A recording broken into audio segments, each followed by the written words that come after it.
China has supported Putin and Russia, but has for the most part remained on the sidelines militarily. But in recent days, the communist country has hinted at a more active role and has now put forward a 12-point peace proposal. However, most of the points were very general and did not contain specific proposals to end the war. Hong Kong correspondent Richard Kimber has more on the details of that memo.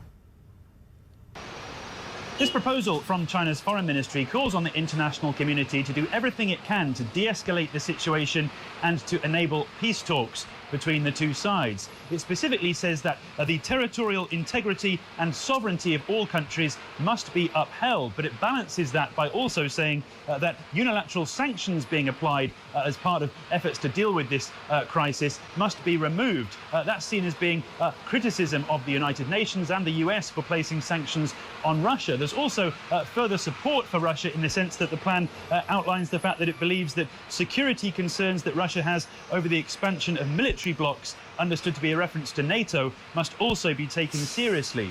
This proposal comes as China continues to try to portray itself as a neutral actor with regards to the Ukraine conflict and a peace broker. It has repeatedly said that it does not support the invasion, but it has also abstained from a recent United Nations resolution to call for an end to the conflict. There is also increasing scrutiny over China's longer-term intentions with regards to its relationship with Russia after high-profile trips to Moscow in the past few days from China's top diplomat Wang Yi, and expectations that will be followed up by a trip to Moscow to meet with President Vladimir Putin from China's President Xi Jinping. During his time in Moscow, China's top diplomat Wang Yi said that the relationship between China and Russia was as solid as a rock and can stand the test of international risks. Political analysts here also note the fact that during the course of this one-year conflict, President Xi Jinping of China is understood to have spoken to Vladimir Putin 4 times, but has never yet spoken to Ukrainian President Volodymyr Zelensky.